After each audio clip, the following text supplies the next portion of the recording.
Bangla audio book চ্যানেলে আপনাদের স্বাগতম। আপনারা শুনছিলেন তিন গোয়েন্দা সিরিজ থেকে গল্প খেপা শয়তান।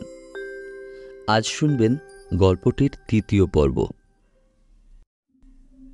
9। স্তব্ধ হয়ে গেছে চার কিশোর। পালানোর পথ নেই। এগিয়ে আসছে দানবটা। টকটকে লাল চোখ জ্বলছে। পেছনে গুহার বদ্ধ দেয়াল, সামনের পথ আগলে রয়েছে শয়তান। কোথায় যাবে ছেলেরা? কিশোর, কি করব? কাঁপছে রবিন। আমি জানি না।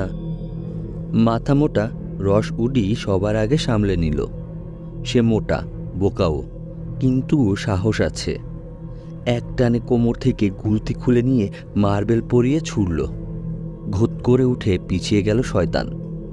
গুলতিতে আবার মার্বেল পরালো রস। তিন গোয়েন্দাকে বলল, দাঁড়িয়ে আছো কেন? পাথর মারো, মাথা ফাটিয়ে দাও বেটার। শুরু হয়ে গেল পাথর বৃষ্টি। বড় বড় পাথর তুলে ছুঁড়ে মারতে লাগলো তিন গোয়েন্দা।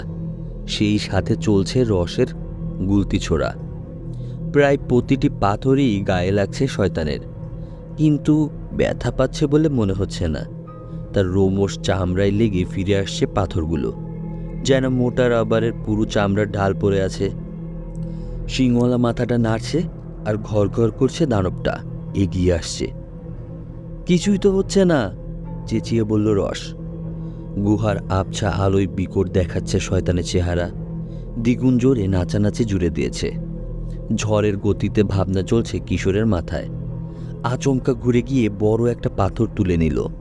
কেসটার উপর ধরে বলল, খবরদার, আর এক পায়ে গলেই গুড়িয়ে দেব ভেতরের জিনিস। থেমে গেল শয়তান। লাল চোখের দৃষ্টি দিয়ে যেন পুড়িয়ে ফেলার চেষ্টা করছে কিশোরকে, কিন্তু নড়ল না আর।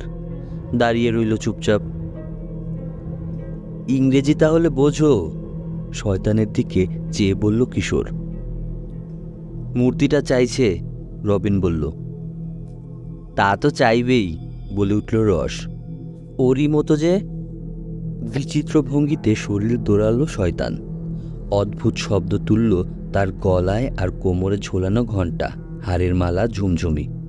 গম গম করে উঠল ভারী কণ্ঠ, সাবধান খুদে জীবেরা, শয়তানকে ঘাটালে মরবে। পাথরটা ধরে রেখেই জিজ্ঞেস করল কিশোর, কে তুমি? জবাব এলো, শ্যামনের পেতাত্তা, গোল্ডেন হোর্ডের মহান খান বাতাসের রাজ্যে অপেক্ষা করছে শয়তানের জন্য।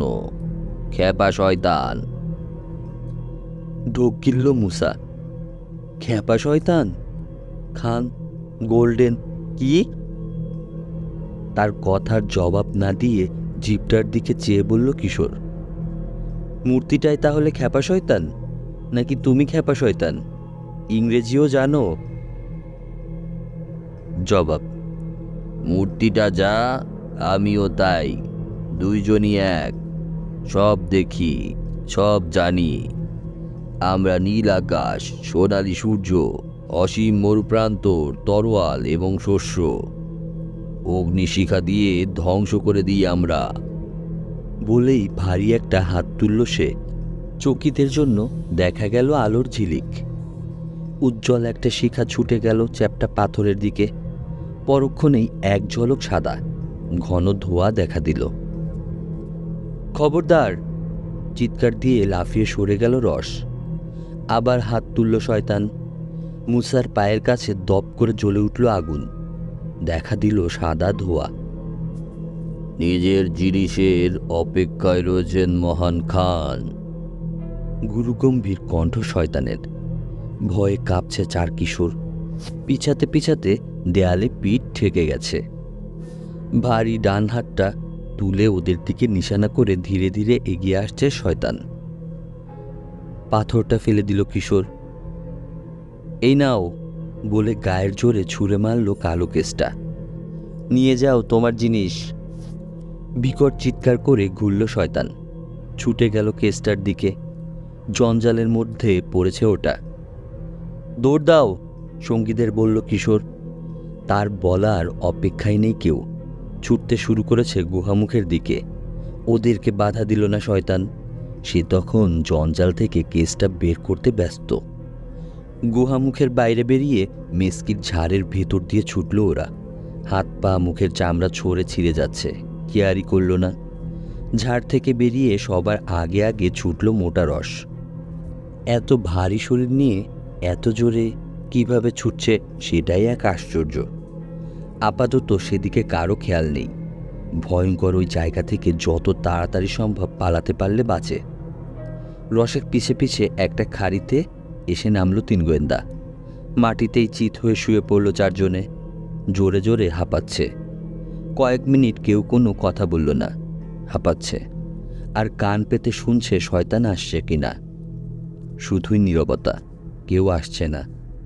প্রচণ্ড উত্তেজনা, পরিশ্রম আর গরম বাতাসে দরদর করে ঘামছে 4 জনেই। সৈকতেও দেখলাম, এখানেও। অবশেষে মুসা বলল, সবখানেই যেতে পারে। কেউ জবাব দিল না। আরও কিছুক্ষণ নীরবতা। শয়তান এলো না। আস্তে করে মাথা তুলল কিশোর। ঢালের উপর দিকে তাকালো। আগের মতোই কড়া রোদে পুড়ছে কাটা ঝড় আর মোচড়ানো ওক। কেউ নেই। শয়তানের চিহ্নও দেখা যাচ্ছে না। অন্য 3 জনও সাবধানে মাথা তুলল। গেল কোথায়? ভয়ে ভয়ে তাকাচ্ছে রস। হয়তো দোজকে, মুসা বলল। কিশোর, তোমার কি মনে হয়? জবাব দিল না কিশোর। গুহামুখের কাছে মেস্কির ঝাড়ের দিকে চেয়ে আছে স্থির দৃষ্টিতে। আধ ঘন্টা ওই খাড়িতেই বসে রইল ওরা। তারপর উঠে দাঁড়ালো কিশোর। গিয়ে দেখা দরকার। পাগল হয়েছ? বলল রস। আমি বাড়ি যাচ্ছি। না, তোমাকেও আমাদের সঙ্গে যেতে হবে, নইলে পুলিশকে বলে দেব তুমি অন্যের জিনিস চুরি করেছিলে। চুপসে গেল রস। 3 গোয়েন্দার সঙ্গে যেতে বাধ্য হলো। সাবধানে উঠে চলল ওরা। আরও সাবধানে হামাগুড়ি দিয়ে পেরোলো মেস্কিটের ঝাড়। গুহায় ঢুকল। নীরব গুহা, শূন্য। শয়তান নেই। কালো কেসটাও নেই। খানিক আগে শয়তানটা যেখানে ছিল সেখানে পাওয়া গেল সাদা ছায়ের 2টো ছোট ছোট স্তূপ। ছুঁয়ে দেখল মুসা। গরম লাগলো না। বেরোনোর আর কোনো পথ আছে? জিজ্ঞেস করল কিশোর। না, জানালো রস।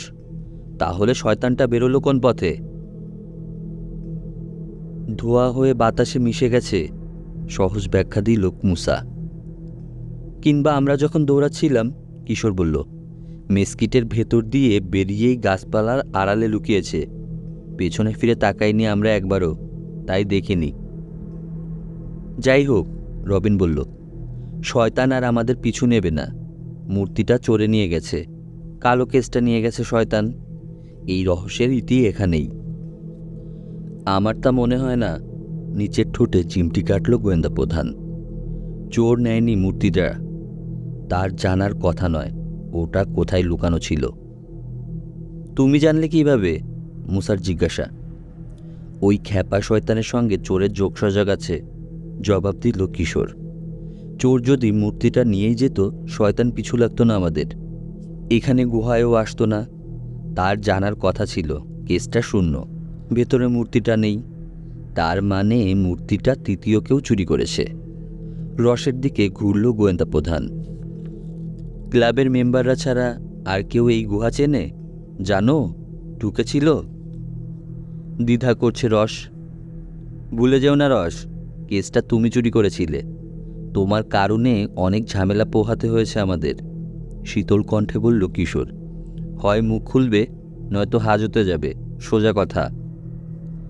ভাবসাব দেখে মনে হলো কিশোরের উপর ঝাঁপিয়ে পড়বে রস। সামলে নিল, বলল,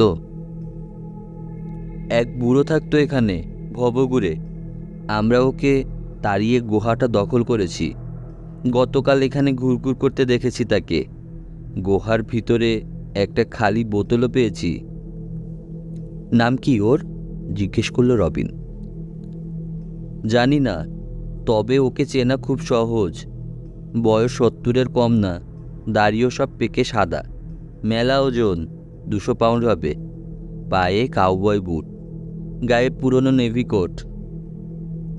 দেখো রস, অনেক জ্বালান জ্বালিয়েছ, কঠিন কণ্ঠে বলল কিশোর। সত্যি যদি বলে থাকো ভালো, আর মিথ্যে হলে বুঝতেই পারছো। সহকারীদের বলল, এসো যাই। মুসাদের বাড়িতে ফিরে এলো তিন গোয়েন্দা। দুপুরের খাবার সময় হয়েছে, কিন্তু খাবারের কথা ভাবছে না কিশোর। ভবঘুরে বিড়বিড় করল সে। ঝট করে ফিরল মুসার দিকে। মুসা, একটা লোক প্রায় আমাদের ইয়ার্ডে আসে পুরনো জিনিস বেচতে, তুমিও দেখেছ। ওই যে গিটার বাজায়, নাম হান্ট। চাচা বলে লোকটা জিনিয়াস, কিন্তু বাউন্ডুলে বলে আর খাপছাড়া স্বভাবের জন্য লোকে পছন্দ করে না তাকে। আমার মনে হয় রকি বিচের সব ভবঘুরেকে চেনে হান্ট। খাওয়ার পর তুমি আর রবিন বেরোও, খুঁজে বের করো ওকে। তা না হয় গেলাম, তুমি কি করবে? আমি মহান খান, গোল্ডেন হার্ট আর খ্যাপা শয়তানের খোঁজে যাব। 10। এই যে খ্যাপা শয়তান, বলল কিশোর। রসের গুহায় শয়তানের তাড়া খেয়ে এসেছে যেদিন, সেদিনই বিকেলে হেডকোয়ার্টারে মিলিত হয়েছে তিন গোয়েন্দা। মুসা আর রবিন গিয়েছিল হান্টকে খুঁজতে। রকি বিচের অনেক ছেলেই চেনে ওকে। তাদেরকে বলে এসেছে দুজনে হান্টের সঙ্গে দেখা হলেই যেন পাশা স্যালভিজ ইয়ার্ডে আসতে বলে। কিশোর পাশা কথা বলতে চায়। বিরাট একটা বই নিয়ে এসেছে কিশোর, সেটাই মেলে রেখেছে টেবিলের ওপর। ছবিটা দেখল দুই সহকারী গোয়েন্দা।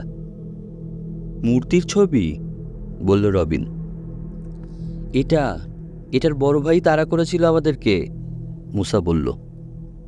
তার কথায় হাসল অন্য দুজন। নাচের ভঙ্গি করে আছে মূর্তিটা।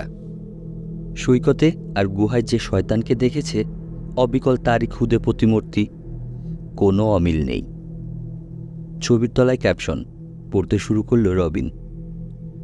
বাটু খানের খ্যাপা শয়তান, 19 দশকে শেষ দিকে পাওয়া গেছে উত্তর চীনে। মূর্তিটার ভঙ্গি আর চেহারা দেখেই বোধহয় ওরকম অদ্ভুত নামকরণ করা হয়েছে। ব্রোঞ্জের তৈরি, বানানো হয়েছিল সম্ভবত খ্রিস্টের জন্মের 1200-1300 বছর আগে। মুখ তুলল রবিন। একটা সাধারণ মূর্তি। অসাধারণ, বলল কিশোর। ব্রোঞ্জের মূর্তি অসাধারণ হয় কি করে? প্রশ্ন করল মুসা। সোনা হলেও না হয় একটা কথা ছিল। মূল্যটা ধাতুর নয়, অসাধারণতার অ্যান্টিক ভ্যালু। ছবিটার দিকে তাকালো আবার কিশোর। তখন শয়তানের মুখে গোল্ডেন হুড আর শ্যামনের কথা শুনেই ঠিক করলাম প্রফেসর লিয়াংয়ের সঙ্গে দেখা করব।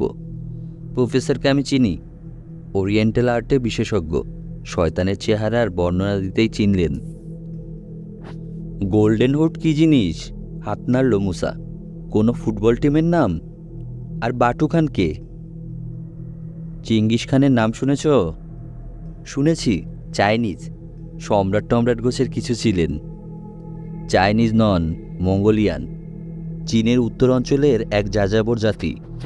আগে আলাদা ছিল, এখন অবশ্য রাজ্যটা চীনের অন্তর্গত। বাটু খানও ছিলেন চেঙ্গিস খানের মতোই একজন মঙ্গোলিয়ান, দুর্ধর্ষ সেনাপতি। তার সেনাবাহিনীকেই ডাকা হতো গোল্ডেন হোর্ড নামে। তা না হয় বুঝলাম, অধৈর্য হয়ে বলল মুসা। মঙ্গলদের ইতিহাস পড়লেই আরও ভালো মতো জানতে পারবো। আমার কথা হলো ওই গোল্ডেন হোর্ড আর শ্যামানের সঙ্গে আমাদের শয়তানের মূর্তির সম্পর্ক কি? মঙ্গলরা বিশ্বাস করত, বলে চলল কিশোর, পাহাড়, বাতাস, আকাশ, পৃথিবী, গাছপালা সব কিছুরই প্রেতাত্মা রয়েছে। আর ওসব প্রেতাত্মাদের সঙ্গে কথা বলতে পারত একমাত্র শ্যামনরা। শ্যামনরা কি ওঝা? কথার মাঝে বলে উঠল রবিন। হ্যাঁ, মঙ্গলদের ওঝা। প্রফেসর লিয়াং তাই বললেন। ভেন্টিলোকুইজমে ওস্তাদ ছিল ওরা। মঙ্গলরা বিশ্বাস করত শ্যামনরা প্রেতাত্মা তো ডাকতে পারেই, দরকার হলে খোঁজ শয়তানকেও ডেকে আনার ক্ষমতা রাখে। এই ছবিটা কি শয়তানের প্রতিমূর্তি না শ্যামানদের? জানতে চাইল মুসা। শয়তানের। বুঝলাম। মূর্তিটার মালিক ছিল বাটু খান, এই জন্যেই ওটার নাম হয়েছে বাটু খানের খ্যাপা শয়তান। উপযুক্ত নামই রেখেছে। শ্যামানরাও এই শয়তানের মতোই পোশাক পরত, মুখোশ পরত, গায়ে জড়াতো পশুর ছাল, কোমরে বিচিত্র বেল্ট পরত। তাতে থাকতো ঘণ্টা, ঝুমঝুমি, হার, গমের শীষ। ওঝাগুলোর কাণ্ডই ওরকম, নাক মুখ বাঁকিয়ে বলল মুসা। ছবিতে দেখো না আফ্রিকানগুলোর চেহারা সুরত কেমন শয়তানের মতো করে রাখে। মরুগ্গে বেটারা। তো বাটুখানে শয়তান রকি বিচে এলো কিভাবে? রবিন, কিশোর বলল, পরের পাতায় লেখা আছে, পড়ো। পাতা উল্টে পড়ল রবিন। চীনের এক মিউজিয়ামে ছিল মূর্তিটা। দ্বিতীয় বিশ্বযুদ্ধের পর নিখোঁজ হয়ে গেল। 1956 সালে লন্ডনে উদয় হলো আবার। কিনে নিলেন এক ধনী American, Carman Richter. Carman Richter? ভুরু কোঁচকালো মুসা। ফার্নান্ড পয়েন্টের সেই কোটিপতি না তো, তেল ব্যবসায়ী? তার মানে রকি বেচে প্রায় 33 বছর ধরে আছে মূর্তিটা, তারপর চুরি হয়েছে। কথাটা শেষ করল কিশোর। এখন গিয়ে মিস্টার রিক্টারের সঙ্গে কথা বলতে হবে আমাদের।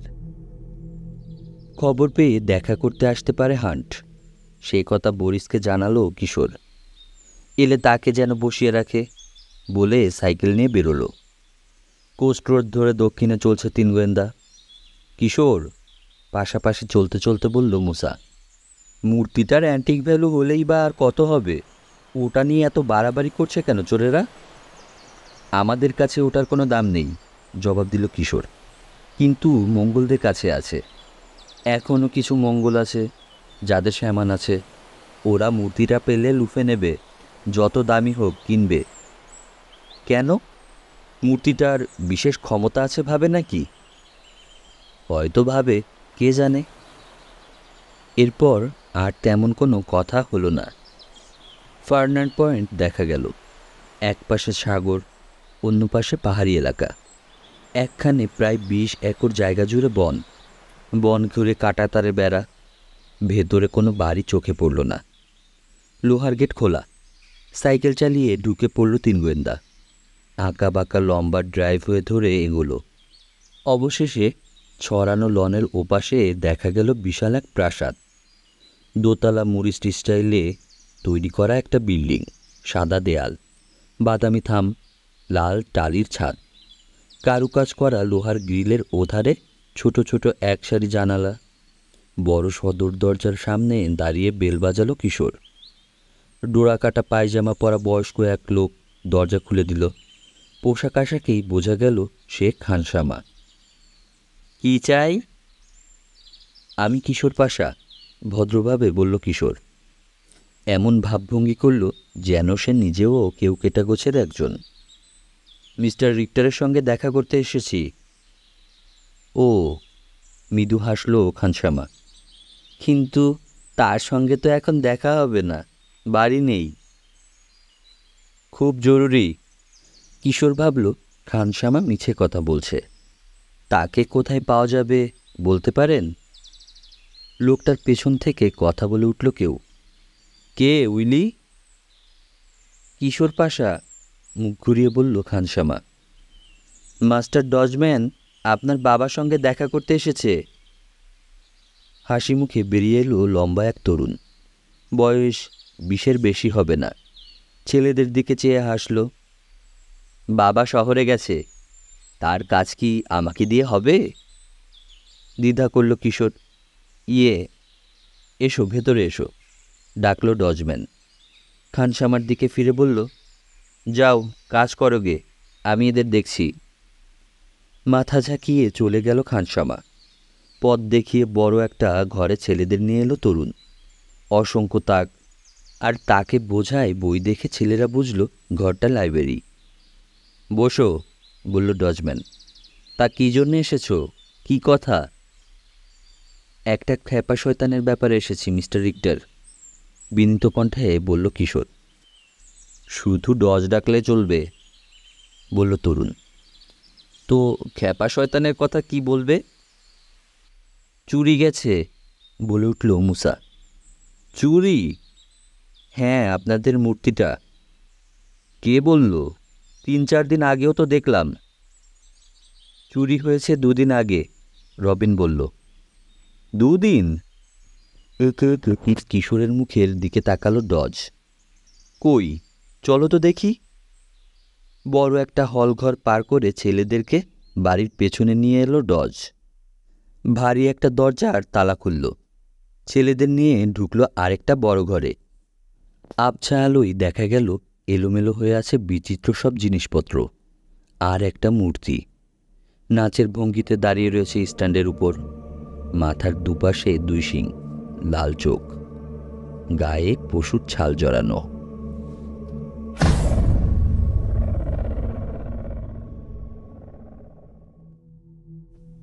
এগারো। আরে ওই তো, বলে উঠল কিশোর। অবাক হয়ে মূর্তিটার দিকে চেয়ে রয়েছে তিন গোয়েন্দা। আলো জ্বেলে দিল ডজ। অবাক হয়ে তাকালো। কি? খ্যাপা শয়তান, হাত তুলে দেখালো মুসা। ওই যে। আরে না, ওটা নয়, বলল ডজ। খ্যাপা শয়তান আরও ছোট, ব্রোঞ্জের তৈরি। এটা একটা সাধারণ পুতুল, মঙ্গল শ্যামানের পোশাক পরিয়ে রাখা হয়েছে। কিশোরও কাছে গিয়ে দাঁড়ালো। পুতুলটার পোশাকে হাত দিতেই ধুলো ঝরে পড়ল। মাথা নেড়ে পিছিয়ে এলো সে। হ্যাঁ, এটা অন্যরকম। শিংগুলো ছোট, গায়ের ছালটা ভালুকের, নেকড়ের নয়। তাছাড়া ধুলোই বলে দিচ্ছে অনেকদিন ধরে একভাবে পড়ে রয়েছে, নড়ানো হয়নি। কিসের থেকে অন্যরকম কিশোর? জিজ্ঞেস করল ডজ। আসলটা থেকে, জ্যান্ত যেটাকে দেখেছি। জ্যান্ত? হাসল কোটিপতির ছেলে। রসিকতা করল। এটাই জ্যান্ত হয়ে অন্যরকম হয়ে গিয়েছিল আর কি। ঠিকই বলেছ, আসল পুতুল এটা নয়। ওই যে। একটা কাচের বাক্সের দিকে চেয়েই চমকে গেল সে। শূন্য বাক্স, নেই। তাড়াতাড়ি ঘরের প্রতিটি কাচের বাক্স খুঁজে দেখল ডজ। আশ্চর্য। ছেলেদের দিকে ফিরে জিজ্ঞেস করল, চুরি যে হয়েছে তোমরা কি করে জানলে? সব কথা খুলে বলল তিন গোয়েন্দা। মন দিয়ে শুনল ডজ। তারপর পায়চারি শুরু করল। খানিক পরে বলল, বাবা সাংঘাতিক রেগে যাবে। হঠাৎ গলা চড়িয়ে ডাকল, হেনরি, হেনরি। ঘরে ঢুকলো একজন লোক। বড় বড় হয়ে গেল রবিনের চোখ। কিশোর আর মুসাও অবাক।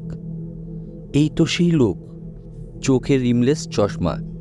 সেদিন রাতে রবিনকে আটকে রেখেছিল চোরটাকে তাড়া করার সময়। ওই তো, বলে উঠল মুসা। মুসার দিকে ফিরল ডজ। কি? মুসা জবাব দেওয়ার আগেই ডজকে প্রশ্ন করল কিশোর, লোকটাকে? বাবার সেক্রেটারি, হেনরি মল। অ্যান্টিক জোগাড়েও সাহায্য করে বাবাকে। কেন? এই লোকই সেদিন আমাকে আটকে ছিল, জানালো রবিন। চোরটাকে তাড়া করছিলাম, আমাকে ধরে রাখল। মোটেলেও চোরের ঘরে ঢুকেছিল। সেক্রেটারির দিকে ফিরল ডজ। কি বলে ওরা? হ্যাঁ, ঠিকই বলেছে, স্বীকার করল মল। ইঁদুর মুখোটাকে কয়েকদিন ধরে এ বাড়ির আশেপাশে ঘুরঘুর করতে দেখেছি। সন্দেহ হলো, তাই পিছু নিয়েছিলাম। ছেলেরা যখন বলল লোকটা চোর, বুঝলাম আমার অনুমান ঠিক। ওর পিছু আর ছাড়লাম না। তবে মোটেলে গিয়ে হারিয়ে ফেললাম। মোটেলের ঘরে খুঁজে দেখেছি, কিছু পাইনি। তাহলে আপনি জানেন খ্যাপা শয়তান চুরি গেছে? চুরি? কাচের বাক্সটার দিকে তাকালো মল। চমকে উঠল। ডজের মুখের দিকে চেয়ে রইল এক মুহূর্ত। তারপর ধীরে ধীরে মাথা নাড়ল। হ্যাঁ, জানি। বা চোখটা কাঁপছে। তীক্ষ্ণ দৃষ্টিতে লোকটাকে লক্ষ্য করছে কিশোর। আমাকে জানালেন না কেন? অধৈর্য হয়ে বলল ডজ। পুলিশে রিপোর্ট করেছেন? বাবাকে বলেছেন? না, অসুবিধা হতে পারে, জানেনি। মঙ্গলদের ভয়? হ্যাঁ, চুরি গেছে কথা ওরা বিশ্বাস করবে না। ভাববে না দেওয়ার জন্য বাহানা করে আপনার বাবাই লুকিয়ে ফেলেছেন। কিন্তু কিছু একটা করা দরকার। মূর্তিটা খুঁজে বের করতে হবে। এক কাজ করুন, কোনো প্রাইভেট ডিটেকটিভকে খবর দিন। ওদের কি বিশ্বাস করা যায়? তাছাড়া সাহেব খবরটা কিভাবে নেবেন? ডজ, তাড়াতাড়ি বলল কিশোর। আমরা এমন কিছু গোয়েন্দাকে চিনি যারা ইতিমধ্যেই খ্যাপা শয়তানের কথা জেনে গেছে। কারা? ওরা কারা কিশোর? আমরা, একসঙ্গে বলল মুসা আর রবিন। পকেট থেকে 3 গোয়েন্দার কার্ড বের করে দিল কিশোর। চুরি করা একটা পুতুল খোঁজার জন্য ভাড়া করা হয়েছিল আমাদের, বলল কিশোর। সেটা খুঁজতে গিয়েই খ্যাপা শয়তানের কথা জেনেছি। বাচ্চা গোয়েন্দা, বিড়বিড় করল মল। রেগে গেল মুসা। ওকে চিফের সার্টিফিকেটটা দেখাও কিশোর। ইয়ান ফ্লেচারের স্বাক্ষরিত সার্টিফিকেটটা বের করে দেখালো কিশোর। মাথা দোলালো ডজ। পুলিশের চিফ যখন সার্টিফাই করেছে, তোমাদের উপর ভরসা করা যায়। সময় কম, তাড়াতাড়ি। কি করছেন ডজ? বাধা দিয়ে বলল মল। আপনার বাবা। তাকে থামিয়ে দেওয়ার জন্য কিশোর বলল, কিভাবে খুঁজতে হবে জানি আমরা ডজ, কে খোঁজ দেবে তাও জানি। হান্টের কথা জানালো সে। আমিও তোমার সঙ্গে যাব, বলে মলের দিকে ফিরল ডজ। পুলিশকে জানাতে চান? দ্বিধা করল মল, মাথা নাড়ল। না। বেরিয়ে গেল সেক্রেটারি। কতদিন কাজ করছে আপনাদের এখানে? জিজ্ঞেস করল কিশোর। তা বছর 2 হবে। তুমি কি? হ্যাঁ, মাথা ঝোঁকালো কিশোর। চুরিদারিতে অনেক সময় ঘরের লোকেরও হাত থাকে। মূর্তি চুরি হয়েছে শুনে কেমন চমকে উঠল দেখলেন না? দেখেছি। আরও একটা ব্যাপার অবাক লাগছে আমার কাছে। চোরটার পিছু নিয়েও তাকে ধরার চেষ্টা করল না কেন? কিংবা পুলিশে খবর দিলেও তো পারত। পুলিশকে কেন জানায়নি বুঝতে পারছি। কেন? গাল চুলকালো ডজ। খুলেই বলি, মূর্তিটা ফেরত চাইছে চীন সরকার। কেন জানি না। হয় মঙ্গলদের চাপাচাপিতে, নয়তো ভাবছে নিজেদের অ্যান্টিক নিজেদের মিউজিয়ামেই রাখবে। অন্য দেশে কেন? হাজার হোক, ঐতিহাসিক মূল্য আছে পুতুলটার। বাটুখানের জিনিস। অনেক দিন থেকেই চাইছে চীনারা, কিন্তু গা করেনি আমাদের সরকার। ইদানিং করছে, রাজনৈতিক কারণে। মূর্তিটা ফেরত দেওয়ার জন্য বাবাকে বারবার অনুরোধ করছে আমাদের সরকারের বিশেষ মহল। বাবা প্রথমে রাজি ছিল না, শেষে প্রেসিডেন্ট নিজে অনুরোধ করলেন তাকে। আর মানা করতে পারলেন না বাবা। সে কারণেই ওয়াশিংটনে গেছে। চীনা দূতাবাসের লোকদের সঙ্গে কথা বলবে। আজকালের মধ্যেই তাদের কাউকে নিয়ে চলে আসবে। এসে যদি দেখে মূর্তি নেই, কি অবস্থা হবে ভেবেছ? কেউ বিশ্বাস করবে না যে চুরি গেছে, ভাববে বাবাই লুকিয়ে ফেলেছে। আনমনে নিজের ছোটে চিমটি কাটল একবার কিশোর। তার মানে মূর্তিটা খুঁজে বের করতেই হবে, যে করেই হোক। হ্যাঁ। হঠাৎ জানালার দিকে চেয়ে স্থির হয়ে গেল ডজ। চোরটার চেহারা কেমন ছিল? ছোটোখাটো মানুষ, মুখটা ইঁদুরের মতো। বলতে বলতে কিশোরও ফিরল জানালার দিকে। আরে না না, ও নয়, ও তো আমাদের হান্ট। লম্বা ছিপছিপে একজন মানুষ দাঁড়িয়ে আছে জানালার বাইরে। সরু মুখ, উজ্জ্বল চোখ, ঘাড়ের উপর নেমে এসেছে এলোমেলো লাল চুল। দাড়িও লাল, চুলের মতোই অগোছালো। 12। গোঁফদাড়িতে সামান্য ফাঁক দেখা দিল, হাসছে। ওকে ভেতরে ডেকে আনতে বলুন, বলল কিশোর। খানসামাকে ডেকে আদেশ দিল ডজ। উইলির সঙ্গে কালেকশন রুমে ঢুকলো হান্ট। কিশোরের দিকে চেয়ে হেসে বলল, বরিশ বসতে বলেছিল, ভাবলাম কতক্ষণ আর বসে থাকি, তার চেয়ে চলেই যাই। এখানে আসবে বরিশকে বলে ভালোই করেছ, চলে এলাম। ভালো করেছেন, বলল কিশোর। ঘরের জিনিসগুলোর দিকে চেয়ে বলে উঠল হান্ট, বাহ, দারুণ কালেকশন তো। সারা ঘরে ঘুরতে লাগলো সে। মঙ্গল শ্যামন পোশাক, একেবারে আসল। আরে একটা মিং ফুলদানি, এটাও তো আসল। শুঙের পর্দা, চীনের সিংহ, ট্যাঙের বুদ্ধ, সবই আসল দেখছি। হান্টের বয়স 25 মতো হবে। হ্যান্ডসামই বলা চলে। পুরনো কুচকানো একটা ইন্ডিয়ান শার্ট গায়ে, পরনে প্যান্ট কয়েক জায়গায় ছেঁড়া, পায়ে ইন্ডিয়ান মেক্সিকান জুতো, পিঠে ঝুলানো গিটার, গলায় রূপার একটা বড় মেডেল। শার্টের উপরের দিকে বোতাম খোলা, হাঁটার সময় দুলছে মেডেলটা। দারুণ, চমৎকার, বলছে হান্ট। লোকটার কাপড় চোপড়ের দিকে চেয়ে অবিশ্বাস ফুটল ডজের চোখে। আপনি এসব ওরিয়েন্টাল আর্ট বোঝেন, মিস্টার? ফাইন আর্টসে মাস্টার ডিগ্রি নিয়েছেন উনি, হেসে বলল কিশোর। স্বাধীন থাকতে ভালো লাগে আমার। ডজের দিকে চেয়ে হান্ট হাসল। বাড়ি নেই, গাড়ি নেই, আসবাব নেই, 9টা 5টা ডিউটি নেই। যেখানে খুশি যাই, যেখানে খুশি থাকি, যা ইচ্ছে করি। আপনি কারমান রিক্টারের ছেলে না? হ্যাঁ, আপনাদের সঙ্গে বলবে না। আপনার বাবার সঙ্গে আমার আকাশ পাতাল ফারাক। আমার বাবা সফল মানুষ, গম্ভীর হয়ে বলল ডজ। সফলতার সংজ্ঞা এক একজনের কাছে এক এক রকম। এই যে দেখুন না, কি সুন্দর সব জিনিস, এক একটা মাস্টারপিস। যারা বানিয়েছেন তারা মহৎ লোক, যারা এর কদর বোঝেন তারাও মহৎ। কিন্তু যারা এগুলোকে জোগাড় করে ঘরে বন্ধ করে রাখছে, লুকিয়ে রাখছে, তারা রীতিমতো অপরাধ করছে। ন্যায্য দাম দিয়ে এগুলো কিনে এনেছে বাবা, রেগে যাচ্ছে ডজ। এনে খুব ভালো করেছেন। যার যার জিনিস তাদের ফিরিয়ে দিতে পারলে অনেক বড় একটা মহৎ কাজ করবেন। ডজের থমথমে চেহারার দিকে চেয়ে হাসল হান্ট। লেকচার মারছি, বিরক্ত হচ্ছেন না? কিশোর, আমাকে খুঁজছিলে কেন?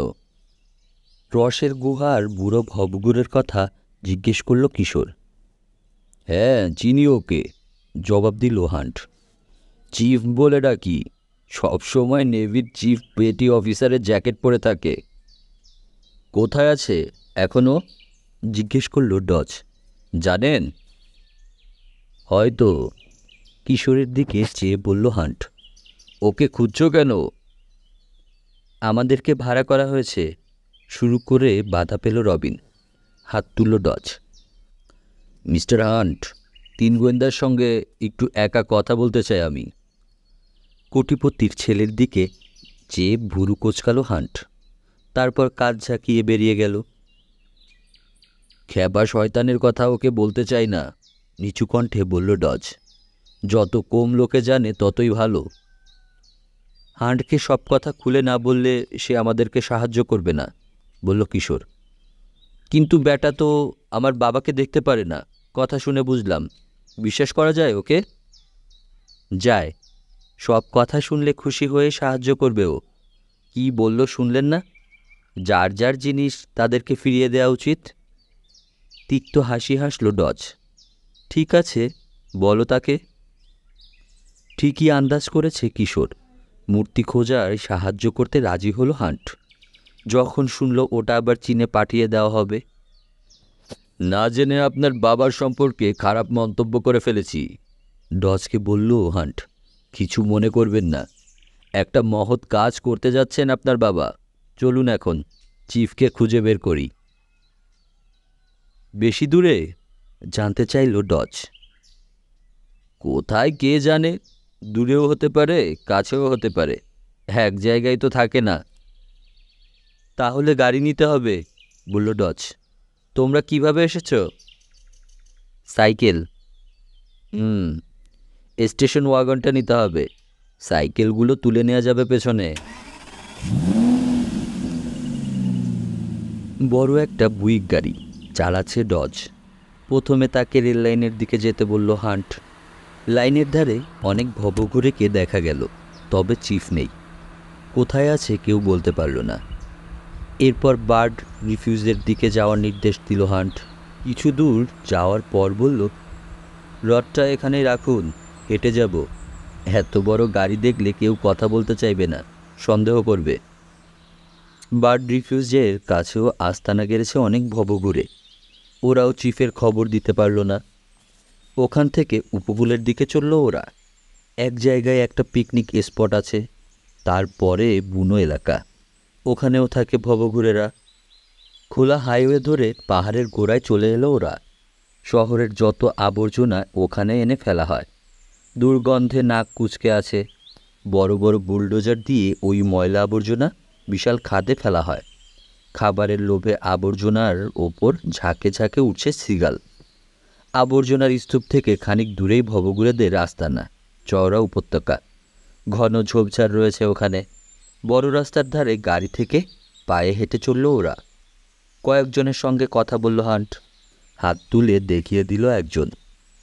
চট কিংবা পলিথিন দিয়ে ছোট ছোট ঝুপড়ি বানিয়ে তাতে বাস করে ভবঘুরেরা। শেষ মাথায় ওরকম একটা ঝুপড়ির মধ্যে পাওয়া গেল চিফকে। চিফ, বাইরে থেকে ডাকলো হান্ট। আরে ভাই, কত ঘুমোও, বেরিয়ে এসো। ছেঁড়া একটা মাদুরের উপর শুয়েছিল চিফ। ডাক শুনে চোখ ডলতে ডলতে বেরোলো। অগোছালো সাদা দাড়ি, গায়ের জ্যাকেটটার বয়স যে কত কে জানে।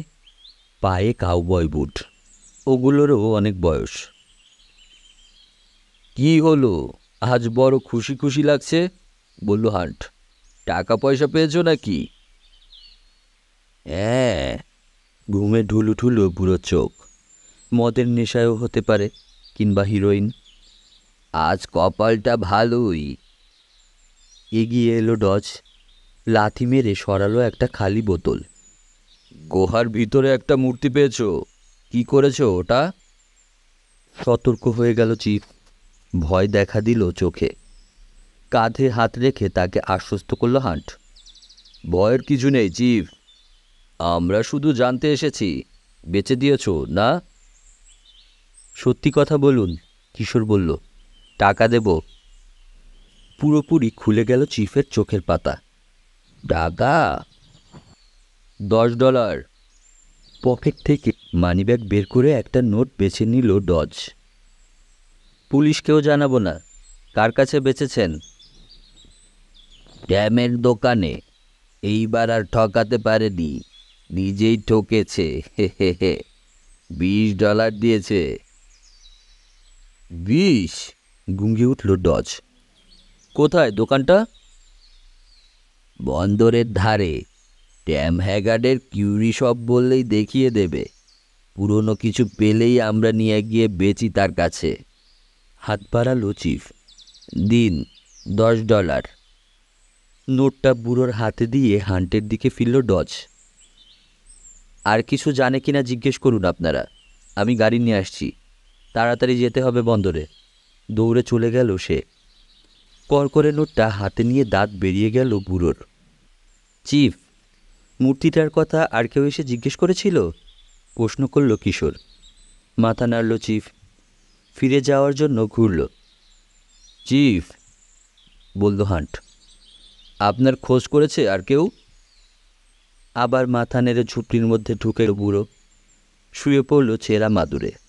পর মুহূর্তেই নাক ডাকা শব্দ শুরু হলো তার। দোকানের মালিক মূর্তিটার মূল্য জানে কিনা কে জানে। গাড়ির দিকে হাঁটতে হাঁটতে বলল কিশোর। মনে হয় না, হান্ট বলল। ওই বেটা বেচে শুধু পুরনো বাতিল জিনিস। এই রোকের রাস্তা থেকে কুড়িয়ে টুরিয়ে যা পায় নিয়ে গিয়ে দেয় ওকে। গাড়িতে উঠল সবাই। ফ্রিওয়ে ধরে বন্দরের দিকে ছুটল গাড়ি। ট্রাফিক এখানে খুব বেশি। তাড়াহুড়ো করছে ডজ, লাভ হলো না। গাড়ির ভিড় দেরি করিয়েই দিল। পার্কিং লটের কাছ থেকে বেশ দূরে দোকানটা। তোমরা জলদি যাও, বলল ডজ। আমি গাড়ি পার্ক করে আসছি। দেখো গিয়ে বেচে টেচে ফেললো কিনা, না হলে আটকাও। এক সারি দোকানের মাঝে দোকানটা। বাড়িগুলোর মাঝের ফাঁক দিয়ে পানি চোখে পড়ে। নানা রকম বোট আর জাহাজের ভিড়। কিউরিও শপের খানিক দূরে একটুখানি খোলা জায়গা, চত্বরের মতো। ওখানে একটা লোককে দাঁড়িয়ে থাকতে দেখে চমকে উঠল মুসা। আরে ইঁদুর মুখো, চোরটা! চেঁচিয়ে উঠল সে। লোকটার গায়ে এখনও রয়েছে সেই হাতা কাটা কালো কোট। চিৎকার শুনে ফিরে তাকালো। ধরো ধরো বেটাকে, চেঁচিয়ে বলল রবিন। দুটো দোকানের মাঝে সরু ফাঁক দিয়ে দৌড় দিল লোকটা। তাড়া করল 3 গোয়েন্দা আর হান্ট। ফাঁক থেকে বেরিয়ে চেঁচিয়ে উঠল হান্ট, ওই যে বেটা! একটা কাঠের জেটির দিকে ছুটল লোকটা। জেটিতে উঠল। ছুটে গিয়ে উঠে পড়ল জেটিতে ভেরানো একটা কেবিন ক্রুজারে। হুইল হাউসের ভেতরে ঢুকে অদৃশ্য হয়ে গেল। বোটটার দিকে ছুটে গেল 3 গোয়েন্দা আর হান্ট। গলুয়ের কাছের একটা খোলা হ্যাজ দেখিয়ে মুসা বলল, আমি ওটার কাছে যাচ্ছি, তোমরা হুইল হাউস ঘিরে ফেলো। লাফিয়ে বোটে উঠল রবিন, কিশোর আর হান্ট। হুইল হাউসে দেখা গেল না লোকটাকে। ডেকের নিচে নামার জন্য একটা ফোকর রয়েছে, সেটার ঢাকনা খোলা। আমি আগে নামছি, তোমরা সাবধানে আসবে বলেই ফকুর গোলে কাঠের মই বেয়ে বোটের খোলে নামতে শুরু করলো হান্ট। নিচেও দেখা গেল না চোরটাকে। সামনের হ্যাচের ভিতর দিয়ে নামলো মোসা, মিলিত হলো অন্য তিনজনের সঙ্গে। ব্যাটা গেল কোথায়? বলল গোয়েন্দা সহকারী। ফাঁকিটা তো ভালোই দিল, বলল কিশোর। ওপরেই কোথাও। দরাম করে হুইল হাউসের দরজা বন্ধ হলো। পর মুহূর্তেই সিটকানি লাগানো শব্দ। সামনের হ্যাচের দিকে দৌড় দিল ওরা, কিন্তু কাছে পৌঁছানোর আগেই ঢাকনা বন্ধ হয়ে গেল। উল্কো লাগানো ওটাতেও।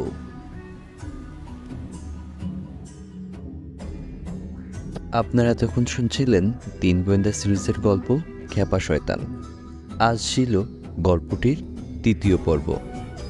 খুব দ্রুতই আমরা গল্পটির পরবর্তী পর্ব নিয়ে হাজির হব আপনাদের জন্য। আজকে এই পর্যন্তই। সবাই ভালো থাকবেন। আল্লাহ হাফেজ।